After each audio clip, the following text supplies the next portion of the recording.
Quero convidar os irmãos a abrirem suas Bíblias em 2 Timóteo, capítulo 1. 2 Timóteo, capítulo 1.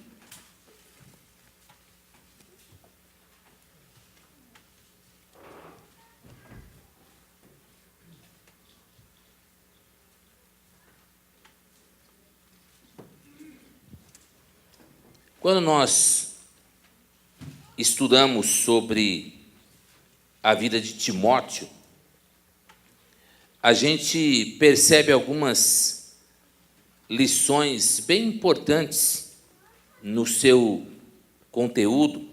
Timóteo, ele era um companheiro de Paulo, um auxiliar dele nos trabalhos, um dos discípulos que Paulo tinha muito carinho por ele. A mãe de Timóteo, ela era uma judia que tinha aceitado a fé cristã e o pai dele era grego. A gente vê isso lá em Atos 16, nos versos 1 a 3. E essas duas cartas que Paulo escreve a Timóteo são chamadas cartas pastorais, onde a gente encontra o apóstolo Paulo levando uma palavra de conforto, de motivação ao seu discípulo amado, que era Timóteo.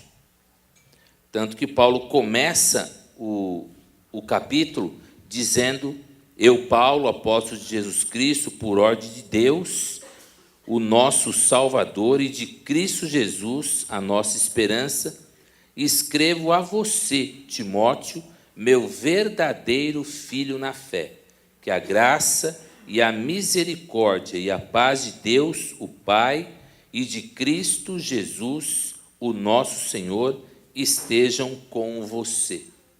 E aí Paulo entra num discurso procurando alertar esse jovem pastor aos cuidados com falsas doutrinas, aos cuidados com o tratamento com as pessoas. E em função de nós termos vivido esses dias, o dia dos avós, e eu até dei um abraço na irmã Dirce hoje, das homenagens que eu vi no Face. Aqui foi feita a ela, foi uma das que eu mais gostei. O Renan escreveu umas palavras bem legais. Eu até falei: uau, o Renan está ficando, né? Está ficando emotivo, né? Que a gente vê aquela cara assim. Mas parabéns. Né? Aí a esposa já defendeu. Queridos, nesse texto de Timóteo, eu quero ler com a igreja o verso 5. 2 Timóteo. Agora nós vamos para 2 Timóteo. Nessa segunda carta, Paulo, ele vai falar alguma coisa sobre a família de Timóteo. E o texto diz assim: trazendo à memória a fé não fingida que há em ti, a qual habitou primeiro em tua avó Lóide e em tua mãe Eunice, e estou certo de que também habita em ti. Queridos, quando Paulo traz esta declaração, atrelada ao verso 3, quando ele diz: todas as vezes que me lembro de você nas minhas orações, de dia e de noite, eu agradeço a Deus, a quem sirvo de consciência limpa, como também aos meus antepassados, como também os meus antepassados serviram. Queridos, quando Paulo fala no verso 3 de antepassados, e no verso 5, ele lembra e diz a Timóteo que ele traz à memória a fé não fingida, ou seja, uma fé legítima, uma fé autêntica. E o interessante, e esse é o destaque que eu quero fazer nessa manhã, o valor que Paulo dá as experiências que ele vive em família.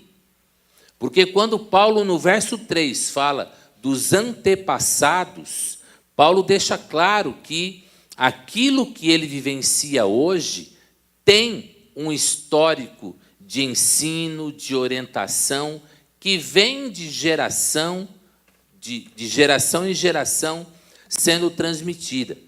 Quando eu estudei pedagogia, uma das coisas que a gente viu, e era uma informação assim, muito relevante, é que a cultura judaica ela é estudada e valorizada por conta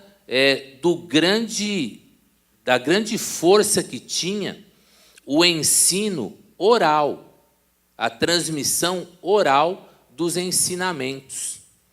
Eu estive num lugar com o Lucas, no Museu do Futebol, com o Lucas, a Vitória e as crianças, e tinha uma família judia lá. E eu achei engraçado os menininhos com um quepazinho e um tererezinho preso assim no cabelo. Era uma linha judaica mais conservadora. E naquele tererezinho que eles têm preso no cabelo, ali tem porções da palavra de Deus, que é para ficar bem perto da criança, tal. E a gente percebe quando Paulo diz aqui nessa segunda carta, e ele vai falar com o seu discípulo amado, ele diz a respeito das orações que ele faz, e ele fala da gratidão dos antepassados que serviam ao Deus que ele, Paulo, adora.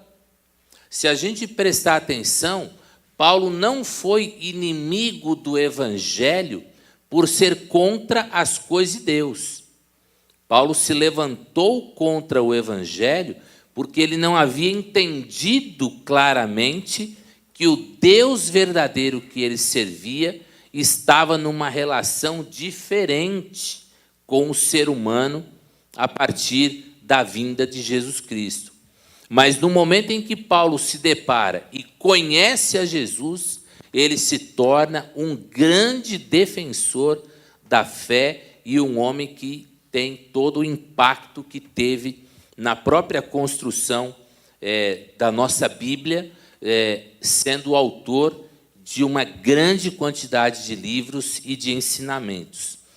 E o importante, e isso que eu quero ressaltar nessa manhã, lembrando dessa situação de termos celebrado o Dia dos Avós, é essa transmissão no conceito oral, que era uma marca muito forte na cultura judaica.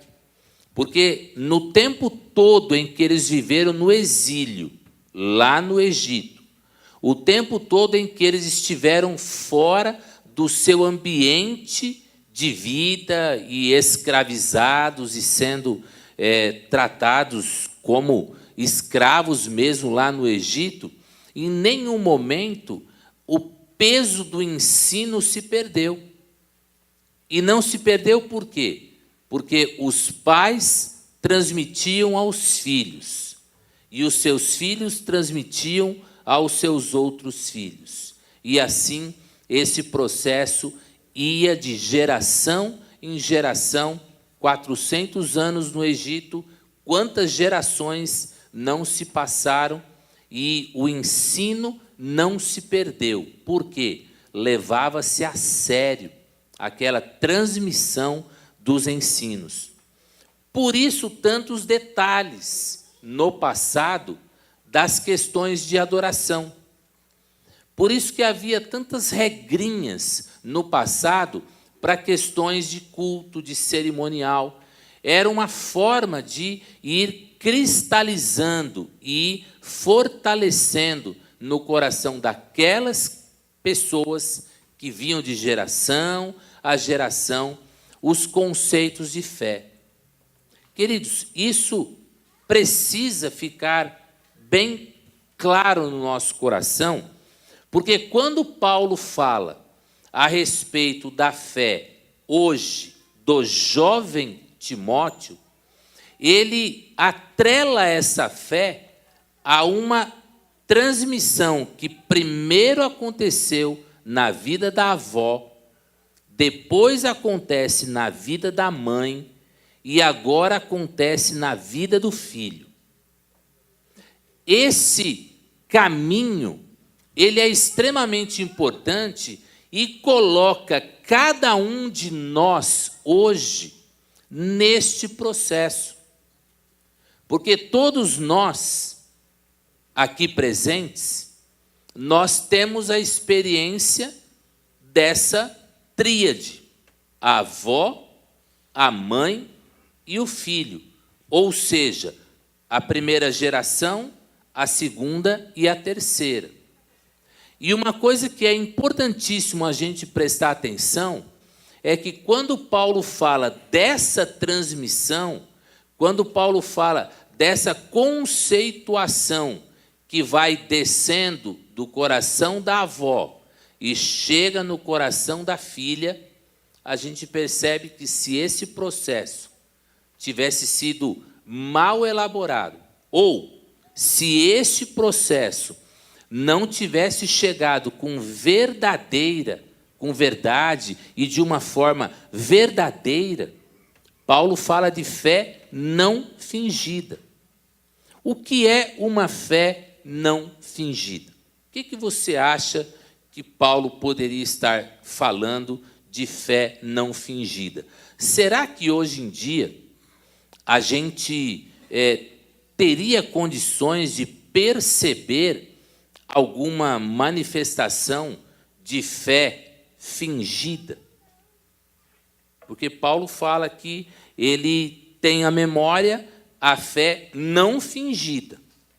Como é que você pensa e entende essa questão de fé não fingida ou fé fingida? Como é que você entende?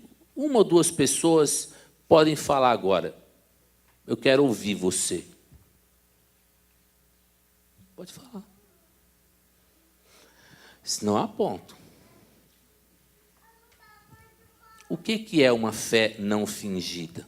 Você fala que tem fé, mas na hora que a dificuldade aparece, você demonstra que não tem. Então você está fingindo que tem fé, mas você fica contando para todo mundo que tem fé.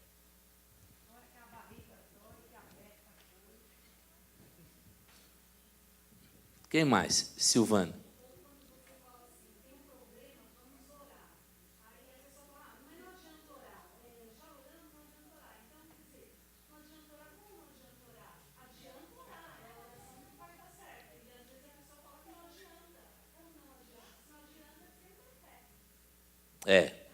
Ou então aquela colocação, você ia falar alguma coisa?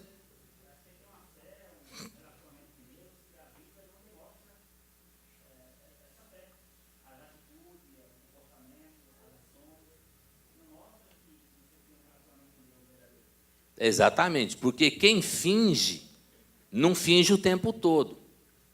Né? Laila.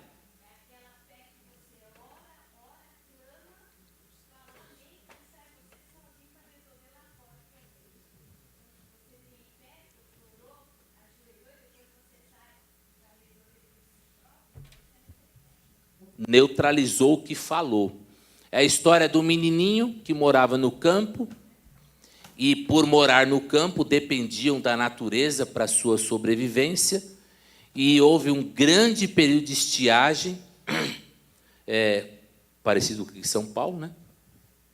E então eles fizeram uma campanha de oração. O pastor convidou a igreja para uma vigília de oração. E eles disseram, olha, nós vamos orar e Deus vai dar chuva para a nossa colheita e tal e tal. Aí, na hora que chega lá na igreja, chega um menininho de guarda-chuva. Um menino de guarda-chuva. Aí alguém falou, rapaz, não chove há meses. O que você está fazendo com esse guarda-chuva aí?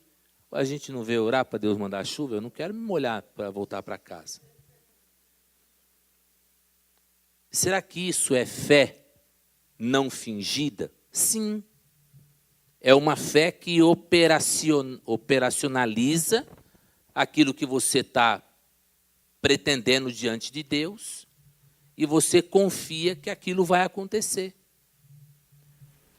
palavras importantes que foram ditas aqui.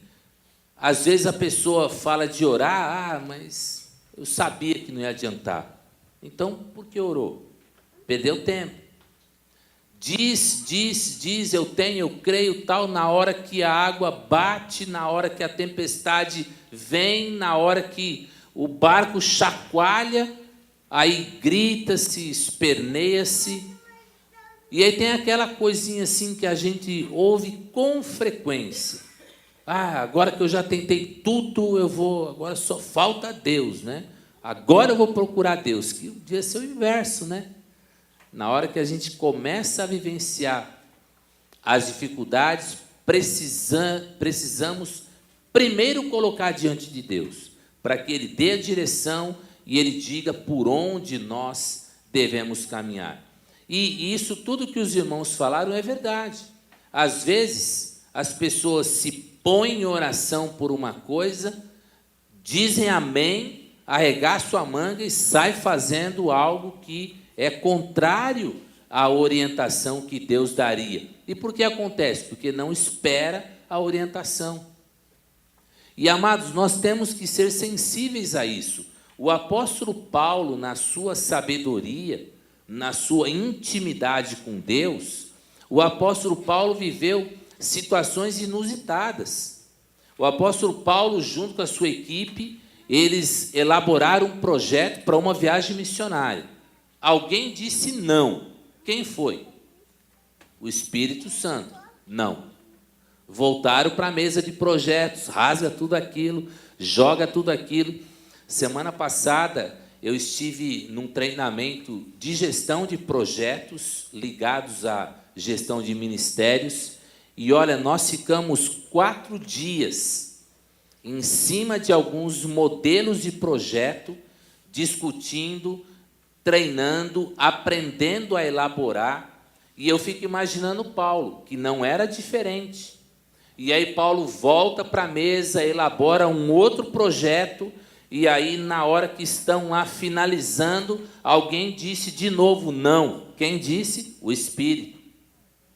Aí eu brinco que Paulo falou, quer saber, eu vou dormir. Aí foi dormir, descansar, e aí em sonho, um homem aparece e diz, venha à Macedônia.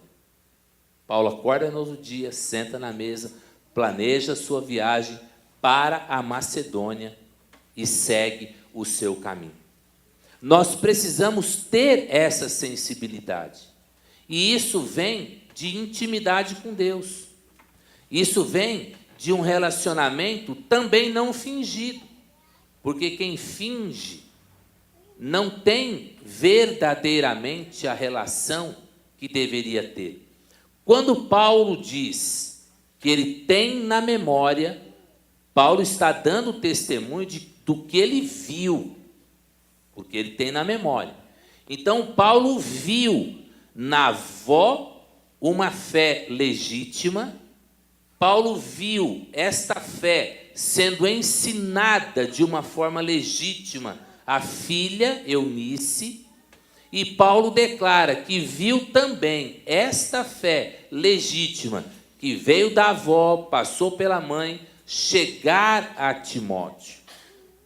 E aqui nesse processo, amados, a gente percebe o quão valioso é nós vivermos, primeiro, uma relação verdadeira com o Deus que a gente adora.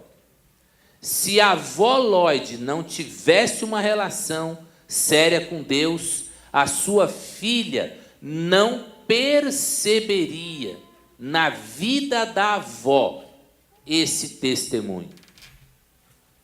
Isso fala mais alto, porque a vivência, a experiência e a convivência, elas ensinam muito mais do que palavras ditas, do que palavras escritas. É o ver a dedicação, é ver a situação. E aí eu peço licença para citar a irmã Dirce, que eu já citei no começo. A irmã Dirce é uma pessoa que, quem a conhece, sabe o perfil dessa mulher. Quando aqui na igreja, quando congregava aqui na igreja. Ela não tinha esse nome, né? Mas ela era líder do departamento de patrimônio.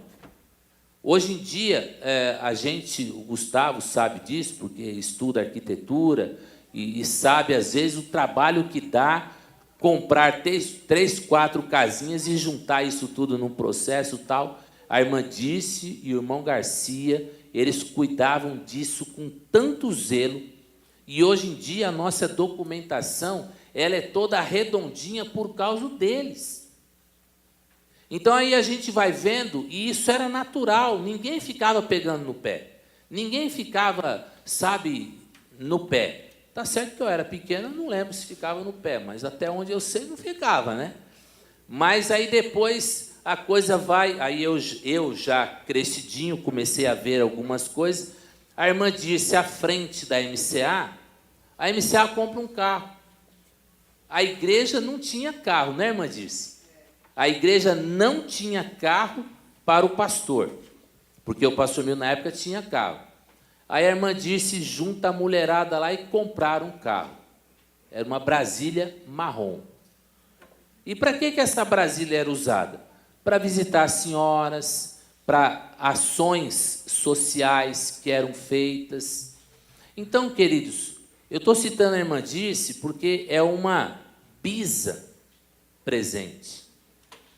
E ela consegue vislumbrar que aquilo tudo que ela aprendeu de fé, aquilo tudo que ela teve de fé, e a fé que essa mulher tem, começou aqui, porque ela foi uma das primeiras pessoas convertidas aqui na igreja, e isso aí vai passando de geração a geração a geração, e hoje a gente tem um degrauzinho a mais, né? Porque a gente já tem aí os bisnetos chegando, então a gente fica feliz de ver que isto que Paulo falou é verdade, porque acontece no nosso meio. E quando a gente observa exemplos como de Lloyd, que impactam a vida de Eunice, a sua filha, quando a gente vê que o exemplo de Eunice impactam a vida de Timóteo, e agora Timóteo vai impactar outras vidas, a gente percebe quão valioso é ter uma relação séria com Deus, vivenciar isso de forma não fingida, para que o nosso exemplo de vida possa ser um exemplo que os nossos filhos olhem para nós e digam: eu quero viver as experiências que os meus pais viveram. Infelizmente, nem sempre os exemplos são bons. A gente vê na própria palavra de Deus a experiência de Eli. Eli era um homem que deveria, até pelo papel que exercia, era um homem que deveria ter nos seus filhos exemplares. E o que a palavra mostra? Os filhos de Eli não quiseram saber, não tiveram interesse, muito pelo contrário, viveram situações bem complicadas. Aí a gente pergunta, será que Eli viveu uma fé fingida? Não, ele não viveu uma fé fingida, mas houve falhas no momento da transmissão disso. Infelizmente, às vezes, as pessoas se preocupam mais com processos do que com pessoas. E, às vezes, famílias se preocupam mais com questões materiais, sociais e estruturais do que com a relação filho, com a relação esposo, com a relação pai, com a relação mãe. E aí estas relações acabam ficando num plano inferior. E aí a gente percebe os desdobramentos negativos. Qual foi a outra pisadinha de bola que ele deu, que a gente vê que não foi legal, que esse sacerdote fez, que você lembra?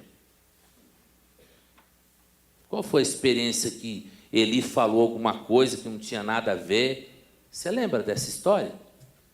Uma mulher chorando no canto,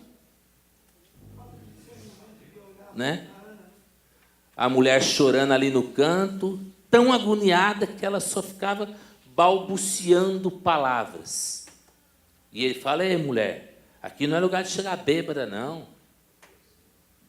Aí a mulher: pastor, não estou bêbada, não. Eu estou angustiada, eu estou amargurada. Eu estou aqui me derramando diante de Deus. Eu fico imaginando o tamanho da vergonha que ele não passou.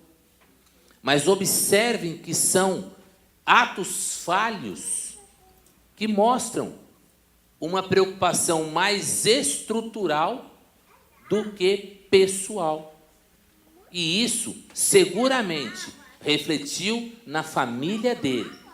E nós precisamos olhar para esse exemplo para não permitir que na nossa experiência de vida isso aconteça. O desafio e o convite que eu quero deixar ao nosso coração nesta manhã é que nós possamos também vivenciarmos esta situação de termos a nossa vida também com essas passagens.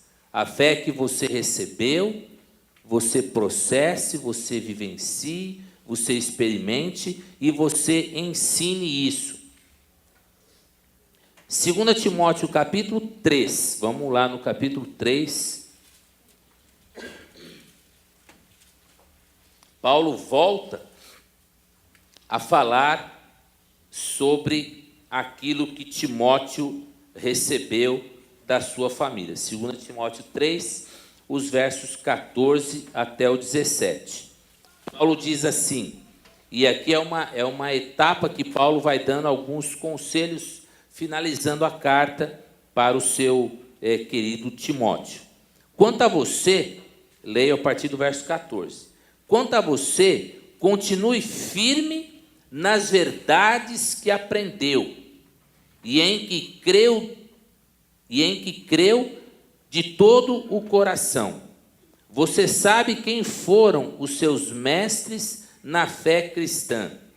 E desde menino você conhece as Escrituras Sagradas, as quais lhe podem dar sabedoria que leva à salvação por meio da fé em Cristo Jesus. Amados, esta palavra de Paulo, ela de novo mostra o valor da transmissão de conceitos e verdades que se recebe desde menino. Quanto a você, Timóteo, fique firme nas verdades em que aprendeu. Aprendeu onde?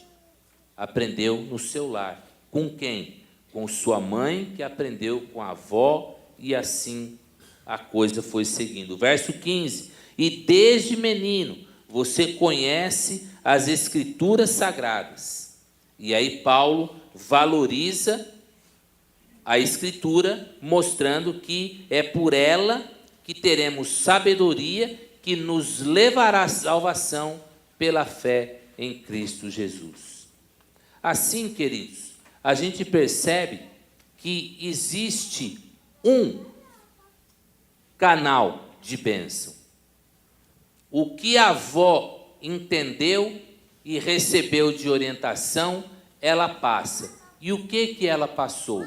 O que aprendeu nas Sagradas Escrituras.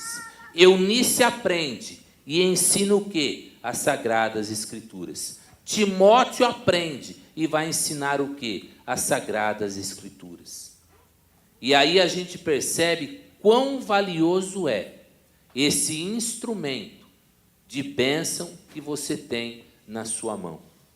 Escrito em papel, digitalizado, não importa a forma. O importante é buscar sabedoria na palavra de Deus, para que a gente possa receber dele e podermos passar aos que vêm diante de nós. Amém? Vamos orar? Pai de amor, nós te agradecemos pela bênção de podermos ter a tua palavra na nossa mão. Palavra essa, ó Deus, que alcançou a avó de Timóteo. Palavra essa que alcançou a mãe de Timóteo. Palavra essa que alcançou o próprio Timóteo. Palavra esta que o texto bíblico lido mostra que esta palavra é a que Paulo diz que Timóteo deve levar aos outros, para que haja sabedoria, entendimento da fé e salvação em Cristo Jesus. Ó Pai, nós queremos te agradecer, porque hoje nós também somos alvos de ensinamentos recebidos por nossos antepassados. E a gente te agradece, Pai, alguns porque ainda temos estes ensinadores presentes na nossa vida, outros os têm somente na memória, mas a tua graça nos ajuda a repassar tudo isso que temos aprendido. Que nós consigamos, ó Deus, cumprir o nosso papel de receber a tua palavra e levar a tua palavra. Para isso pedimos sabedoria. E a tua palavra diz que é por ela que nós teremos a sabedoria necessária para chegarmos à salvação.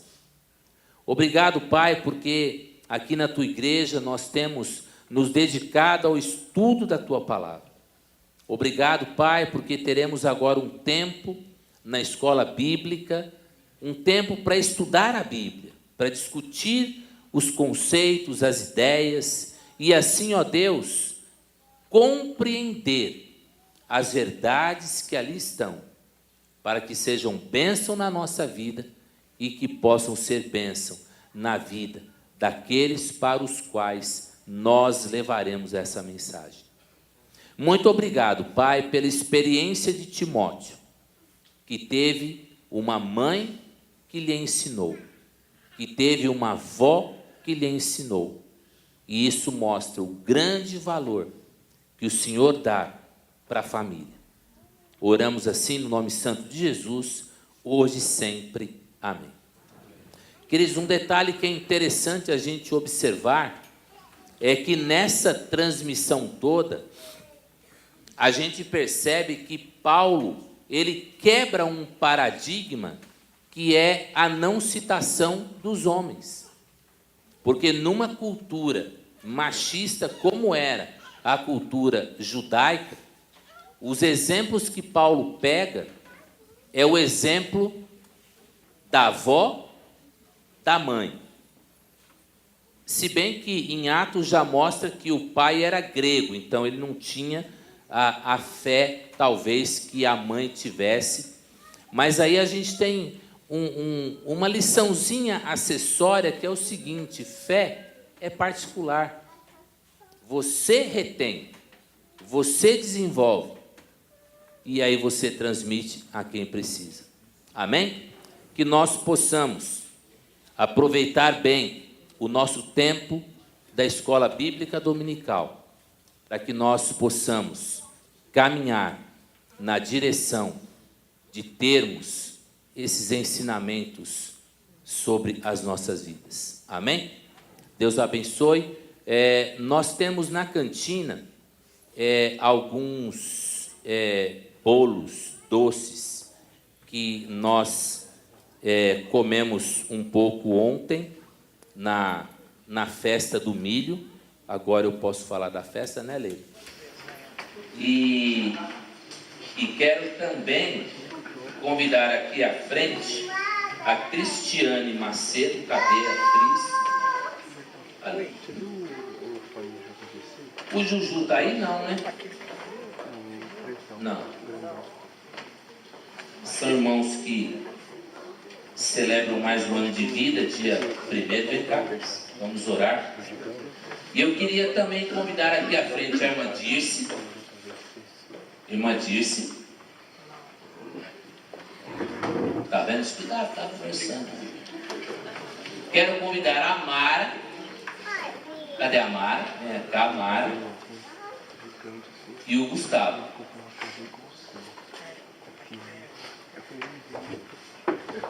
Uai, o Renan não veio, né? Ele está trabalhando. Opa, Tiago.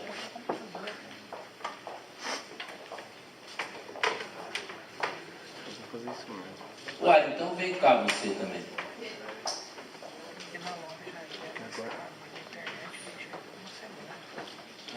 Vem cá, como disse, fica na posição certa. A avó, a mãe, o filho. E começam aí a aparecer os netinhos, né? Né? O. Ah.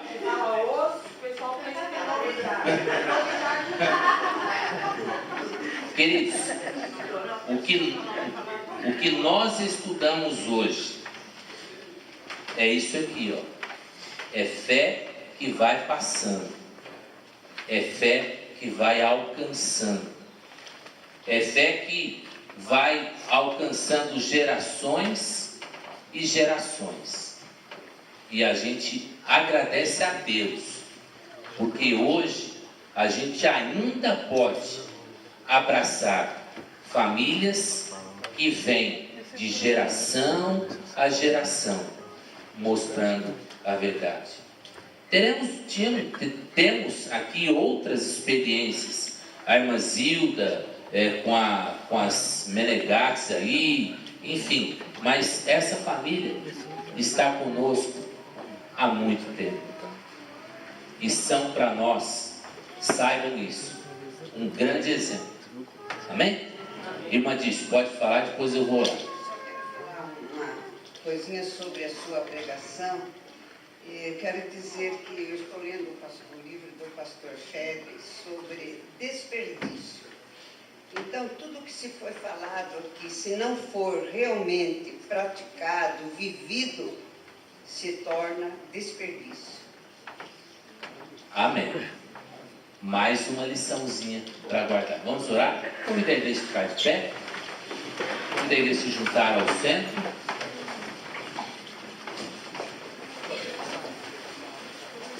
Pai de amor, nós te agradecemos pela bênção de podermos caminhar juntos como família, ensinando as verdades que o Senhor coloca no nosso coração, juntos como igreja, observando famílias que são bênção no nosso meio e nos ensinam grandes lições.